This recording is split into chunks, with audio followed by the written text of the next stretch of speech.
এই ওই যে ওইদিকে দাও। আরে কি করতেছো, এদিকে একটু করো না। কি একটা জীবন আমার, এমন বউ থাকা থেকে তো না থাকাই ভালো ছিল। এই যে এইদিকে। এই করতাছি না।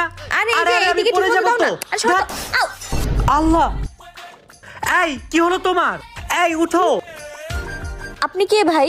ভাই আমি তোমার যা, মনে হয় মাথায় আঘাত পেয়ে স্মৃতিশক্তি হারিয়ে ফেলেছে। এটাই একটা সুযোগ ওর থেকে বাঁচার। আসলে তুমি আমার বাসার কাজের মেয়ে। যাও যাও, হ্যাঁ? আমার বাসায় যত কাজ আছে শেষ করে চলে যাও। যাও। এই ভালো মতো কাজ করো। স্যার স্যার সব কাজ তো শেষ হয়ে গেছে, এখন কই যামু? ভাগ বাসায় যা যা যা, বের হ আমার বাসা থেকে। ফাইনালি বেঁচে গেলাম, কাল থেকে আর বাসায় কাজে আসবে না। তুমি আবার আসছো, তোমাকে বললাম না চলে যেতে। আজকাল কাজের মেয়েও বোর মতো রাগ দেখায়। কি হলো, বাসায় যাচ্ছ না কেন? আজকের সুযোগ, স্মৃতিশক্তি হারানো নাটক করে দেখি আমাকে কত ভালোবাসে। এত বড় সাহস আমার বাসা থেকে আমাকে বের করতে।